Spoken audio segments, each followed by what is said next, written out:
남편이 벌어온 돈 자랑하는 사람, 자식 좋은 대학 갔다고 으스대는 사람, 옆집 살림살이에 이래라 저래라 참견하는 사람. 그 사람들 때문에 마음 상하신 적 있으시죠? 그런데 잠깐, 혹시 나도 모르게 누군가에게 그런 사람이 되어 있지는 않았나요? 오늘은 우리가 평생 해왔지만 부처님께서는 가장 부질없다고 하신 세 가지에 대해 이야기해 보려고 합니다. 듣고 나면 오늘부터 당장 인생이 가벼워질 겁니다. 여러분, 시장에 가면 이런 분들 꼭 계시죠? 아이고, 그 나물 그렇게 사면 어떡해? 내가 봐도 신선하지 않은데. 얘는 왜 이렇게 키가 작아? 우유 안 먹여? 요즘 같은 세상에 애를 둘이나 낳아. 힘들겠네. 듣는 사람은 피곤한데, 정작 말하는 본인은 내가 좋은 말 해주는 건데라고 생각합니다. 부처님께서는 법구경에서 이렇게 말씀하셨습니다. 남의 허물은 보기 쉬워도 자기 허물은 보기 어렵다. 남의 허물은 쭉정이 까부르듯 하면서 자기 허물은 교활한 도박꾼이 불리한 패를 감추듯 한다. 참견이라는 건 결국 나는 너보다 낫다는 우월감의 다른 표현입니다. 내 삶은 제대로 돌아보지도 않으면서 남의 삶에 대해서는 한마디씩 거듭니다. 왜 그럴까요? 정답은 간단합니다. 내 삶을 직시하기가 두렵기 때문입니다. 40대, 50대, 60대를 살다 보면 우리 인생에도 구멍이 숭숭 뚫려 있다는 걸 압니다. 남편과의 관계, 자식과의 거리, 늙어가는 부모님, 건강 문제, 경제적 불안. 이런 것들을 마주하기 싫으니까 시선을 밖으로 돌리는 겁니다. 저 집은 우리보다 못하네. 저 사람은 나보다 살림을 엉망으로 하네. 이렇게 남을 평가하고 있으면 잠시나마 내 문제에서 벗어날 수 있으니까요. 하지만 부처님은 이것을 어리석음이라고 하셨습니다. 참견은 상대방에게 상처를 주지만 더 큰 해는 자기 자신에게 돌아옵니다. 참견하는 순간 우리는 내면의 평화를 잃습니다. 왜냐하면 남의 삶을 평가하는 그 마음 자체가 분별심. 즉, 이것은 옳고 저것은 그르다는 집착에서 나온 것이기 때문입니다. 부처님께서는 이렇게도 말씀하셨습니다. 자기 자신을 잘 다스리는 것이 가장 어렵고 가장 위대한 승리다. 남을 고치려고 하지 마세요. 내가 변하면 됩니다. 남에게 이래라 저래라 하지 마세요. 내 마음을 먼저 들여다보세요. 그럼 참견하고 싶은 마음이 올라올 때는 어떻게 해야 할까요? 첫째, 숨을 깊게 쉬세요. 둘째, 이건 내 일인가, 남의 일인가를 생각해 보세요. 셋째, 정말 도움이 필요한 상황이 아니라면 입을 다무세요. 침묵은 때로 가장 큰 자비입니다. 이제 두 번째, 자랑 이야기를 해볼까요? 아파트 단지 벤치에 앉아 있으면 들리는 대화들이 있습니다. 우리 아들 이번에 승진했어. 대기업 과장이야. 우리 딸은 서울대 나와서 의사랑 결혼했어. 우리 남편이 이번에 차를 바꿨는데 수입차야. 듣고 있으면 마음 한구석이 불편해집니다. 나는 왜 저런 게 없을까? 우리 집은 왜 이럴까? 그런데 재미있는 건 자랑하는 그 사람도 사실은 행복하지 않다는 겁니다. 왜 그럴까요? 자랑이라는 행위는 인정받고 싶은 마음에서 나옵니다.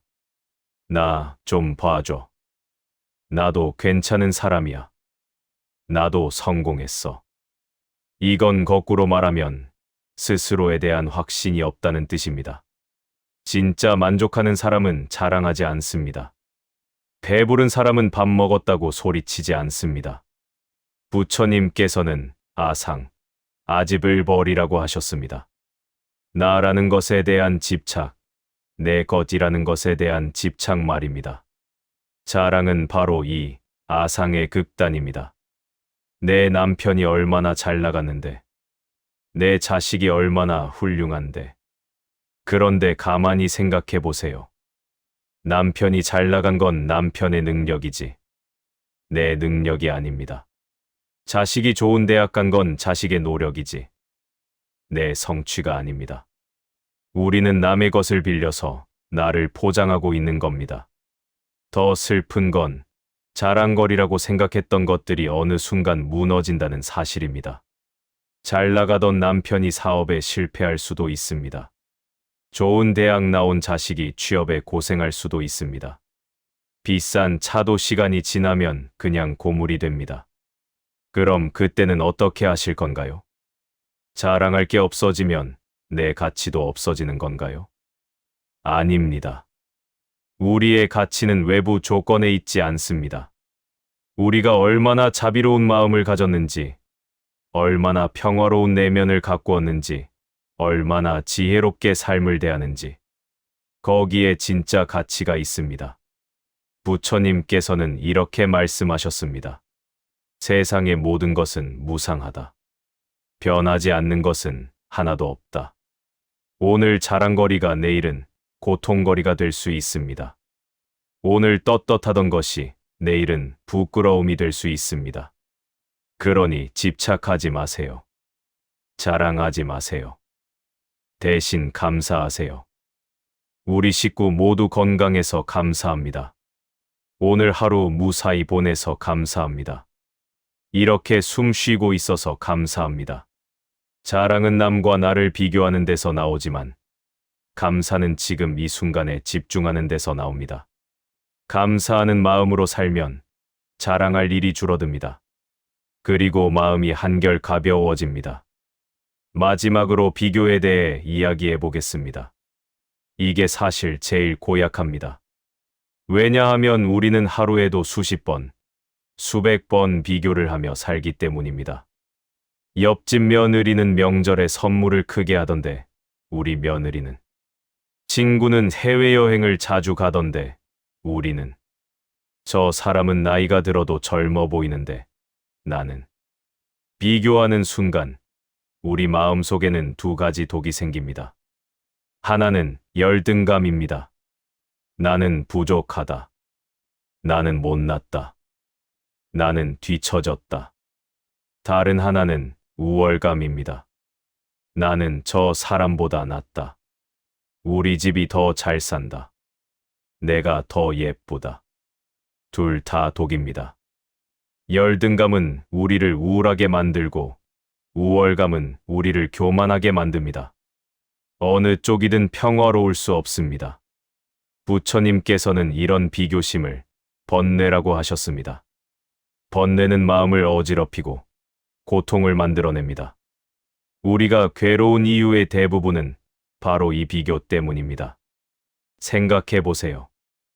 아침에 일어나서 거울을 보는데 주름이 늘었습니다. 그 자체로는 그냥 자연스러운 현상입니다. 하지만 우리는 비교합니다. 옆집 아줌마는 피부가 좋던데 나는 왜 이럴까? 그 순간 고통이 시작됩니다. 저녁에 남편이 퇴근해서 말합니다. 오늘 저녁 뭐야? 그냥 물어본 건데 우리는 비교합니다. 친구 남편은 퇴근하면서 반찬도 사오던데 우리 남편은. 그 순간 또 고통이 시작됩니다. 자식이 전화해서 말합니다. 엄마, 이번 달은 바빠서 못 갈 것 같아. 그냥 바쁜 건데 우리는 비교합니다. 옆집 딸은 매주 온다던데 우리 애는 왜 이럴까? 또 고통입니다. 비교는 끝이 없습니다. 위를 보면 끝이 없고 아래를 보면 끝이 없습니다. 부처님께서는 중도를 말씀하셨습니다. 위도 아래도 아닌 비교하지 않는 자리입니다. 나는 나일 뿐이다. 이 문장이 얼마나 자유로운지 아십니까? 나는 누구보다 잘나지도 않고 못나지도 않습니다. 나는 그냥 나입니다. 내 인생은 내 인생입니다. 남의 인생과 비교할 수 없습니다. 장미와 들국화를 비교할 수 없듯이, 소나무와 버드나무를 비교할 수 없듯이, 당신의 인생과 남의 인생은 비교할 수 없습니다. 각자의 꽃을 피우면 됩니다. 각자의 향기를 내면 됩니다. 그런데 우리는 자꾸 장미가 되려고 합니다. 들국화로 태어났는데 장미처럼 크고 화려하게 피우려고 애를 씁니다. 그럴 필요 없습니다. 들국화는 들국화답게 피면 됩니다. 작아도 예쁩니다. 소박해도 향기롭습니다. 당신은 당신답게 살면 됩니다. 그렇다면 이제 질문이 생깁니다. 어떻게 하면 참견하지 않고, 자랑하지 않고, 비교하지 않을 수 있을까요? 부처님의 가르침에는 명확한 답이 있습니다. 바로 내려놓기입니다. 참견하고 싶은 마음을 내려놓으세요. 자랑하고 싶은 마음을 내려놓으세요. 비교하고 싶은 마음을 내려놓으세요. 그런데 이게 말처럼 쉽지 않습니다. 평생 해왔던 습관인데 어떻게 하루아침에 내려놓을 수 있겠습니까? 그래서 부처님께서는 수행을 말씀하셨습니다. 수행이라고 하면 어렵게 느껴지시죠? 절에 가서 108배를 해야 한다거나 경전을 외워야 한다거나 아닙니다. 일상에서 할 수 있는 간단한 수행이 있습니다. 첫 번째는 알아차림입니다. 참견하고 싶은 마음이 올라올 때, 아, 내가 지금 참견하려고 하네 하고 알아차리세요. 자랑하고 싶은 마음이 올라올 때, 아, 내가 지금 인정받고 싶구나 하고 알아차리세요. 비교하는 마음이 올라올 때, 아, 내가 지금 비교하고 있구나 하고 알아차리세요. 알아차리는 것만으로도 반은 해결됩니다. 왜냐하면 우리는 대부분 무의식적으로 이런 행동을 하기 때문입니다. 의식의 불을 켜면 어둠 속의 행동이 줄어듭니다. 두 번째는 호흡입니다. 참견하고 싶을 때 한 번 숨을 깊게 들이쉬고 내쉬세요. 자랑하고 싶을 때 10까지 세면서 천천히 호흡하세요. 비교하는 생각이 들 때 코로 숨을 쉬며 지금 여기로 돌아오세요. 호흡은 우리를 현재로 데려옵니다. 과거도 미래도 아닌 지금 이 순간으로요. 세 번째는 자비입니다. 참견하고 싶은 사람에게 자비의 마음을 보내세요. 저 사람도 나름의 이유가 있겠지. 행복하기를. 자랑거리를 가진 사람에게도 자비의 마음을 보내세요. 저 사람도 기쁜가 보구나. 더 행복하기를. 나보다 나아 보이는 사람에게도 자비의 마음을 보내세요. 저 사람도 나름의 고통이 있겠지. 평화롭기를. 자비는 모든 독을 씻어내는 약입니다. 여러분, 솔직히 말씀드릴게요. 우리가 참견하고, 자랑하고, 비교하는 이유는 단 하나입니다. 행복하지 않아서입니다. 정말 행복한 사람은 남 일에 관심 없습니다. 정말 만족하는 사람은 자랑할 필요가 없습니다. 정말 평화로운 사람은 비교하지 않습니다. 우리가 이런 행동을 한다는 건 내면이 불안하다는 신호입니다. 부처님께서는 이렇게 말씀하셨습니다. 모든 괴로움은 집착에서 비롯된다. 우리는 무엇에 집착하고 있을까요? 인정받고 싶다는 집착, 더 나아 보이고 싶다는 집착, 뒤처지지 않으려는 집착. 이 집착들이 우리를 괴롭게 합니다. 그럼 어떻게 해야 할까요? 집착을 내려놓으면 됩니다. 나는 인정받지 않아도 괜찮아. 나는 평범해도 괜찮아. 나는 남보다 못해도 괜찮아. 이렇게 받아들이는 순간 자유로워집니다. 자유로워지면 행복해집니다. 진짜 행복은 바깥에 있지 않습니다. 큰 집에도, 비싼 차에도, 자식의 성공에도 없습니다. 진짜 행복은 내 안에 있습니다. 조건 없이, 비교 없이, 그냥 존재하는 것만으로 행복한 마음 말입니다. 부처님께서는 이것을 열반이라고 하셨습니다. 번뇌가 꺼진 상태, 평화로운 상태입니다. 우리도 갈 수 있습니다. 지금 당장은 아니더라도 조금씩 그쪽으로 걸어갈 수 있습니다. 오늘 하루만이라도 참견을 줄여보세요. 이번 주만이라도 자랑을 멈춰보세요. 이번 달만이라도 비교를 내려놓아 보세요. 그러면 당신의 삶이 달라집니다. 주변 사람들과의 관계도 달라집니다. 무엇보다 당신 자신이 가벼워집니다. 여러분, 우리 인생은 길지 않습니다. 40대, 50대, 60대. 어느덧 인생의 후반전입니다. 이제는 정말 중요한 것에만 에너지를 쓸 때입니다. 남의 일에 참견하느라 내 마음 챙길 시간을 낭비하지 마세요. 남에게 자랑하느라 지금 이 순간의 평화를 놓치지 마세요. 남과 비교하느라 내 안의 행복을 외면하지 마세요. 부처님께서는 2500년 전에 이미 말씀하셨습니다. 자기 자신이 귀히 쳐다. 남이 아니라 나 자신에게 돌아오세요. 바깥이 아니라 내면을 들여다보세요. 그곳에 답이 있습니다. 그곳에 평화가 있습니다. 그곳에 행복이 있습니다. 오늘부터 시작해 보세요. 참견하고 싶을 때 입을 다물어 보세요. 자랑하고 싶을 때 감사를 표현해 보세요. 비교하고 싶을 때 나는 나일 뿐이라고 되뇌어 보세요. 그러면 삶이 달라집니다.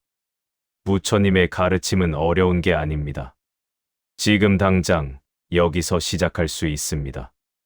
여러분, 마지막으로 한 가지만 더 말씀드리고 싶습니다. 혹시 이 영상을 보시면서 이런 생각이 드셨나요? 맞아. 우리 시누이가 딱 저래. 우리 동네 누구는 정말 자랑이 심해. 내 친구 중에 비교하는 사람이 있어. 그렇게 생각하셨다면 다시 한번 돌아보셔야 합니다. 왜냐하면 지금 그 생각 자체가 참견이고 비교이기 때문입니다. 부처님의 가르침은 남을 고치라는 게 아닙니다. 나를 돌아보라는 겁니다. 저 사람은 왜 저럴까? 가 아니라 나는 어떤 사람인가? 를 물어야 합니다. 이게 진짜 수행입니다. 그리고 한 가지 더 말씀드리고 싶은 건 우리 자신을 너무 책망하지도 말라는 겁니다. 아이고, 나는 맨날 참견만 하고 살았네. 나는 자랑만 하고 살았어. 나쁜 사람이야. 나는 평생 비교하며 살았어. 이제 늦었어. 이렇게 자책하는 것도 또 다른 집착입니다. 부처님께서는 중도를 말씀하셨습니다. 너무 엄격하지도 너무 방종하지도 않은 길입니다. 완벽해지려고 애쓰지 마세요. 그냥 조금씩 나아지면 됩니다. 어제보다 오늘 참견을 한 번이라도 덜 했다면 그것으로 충분합니다. 지난주보다 이번 주에 자랑을 조금 줄였다면 잘하신 겁니다. 작년보다 올해 비교를 덜 한다면 훌륭하신 겁니다. 수행은 완벽함을 향한 경주가 아닙니다. 평화를 향한 여행입니다. 천천히 가도 괜찮습니다. 넘어져도 괜찮습니다. 다시 일어나면 됩니다. 부처님께서는 이렇게 말씀하셨습니다. 천리길도 한 걸음부터 시작된다. 오늘 이 영상을 보신 것이 바로 그 첫 걸음입니다. 내일 아침 일어나면 거울을 보며 이렇게 말해보세요. 나는 오늘 참견하지 않겠습니다. 나는 오늘 자랑하지 않겠습니다. 나는 오늘 비교하지 않겠습니다. 나는 오늘 나 자신으로 충분합니다. 이 다짐이 여러분의 하루를 바꿀 것입니다. 하루가 모여 인생이 바뀔 것입니다. 마지막으로 제가 좋아하는 부처님 말씀을 나눕니다. 원한은 원한으로 풀리지 않고 사랑으로만 풀린다. 이것은 영원한 진리다. 참견도, 자랑도, 비교도 결국 사랑이 부족해서 생기는 겁니다. 나 자신에 대한 사랑. 있는 그대로의 나를 받아들이는 사랑. 그 사랑이 충만할 때 우리는 더 이상 바깥을 향해 손가락질하지 않습니다. 더 이상 남에게 인정받으려 애쓰지 않습니다. 더 이상 남과 나를 재지 않습니다. 그냥 고요히 평화롭게 감사하며 살아갑니다. 여러분 모두 그런 삶을 사시길 진심으로 기원합니다. 이 영상이 조금이라도 도움이 되셨다면 좋아요와 구독 부탁드립니다. 그리고 주변의 소중한 분들과도 나눠주세요. 우리 모두 함께 평화로운 세상을 만들어 갑시다. 고맙습니다. 여러분 모두 평안하시길 기원합니다. 나무 아미타불 관세음보살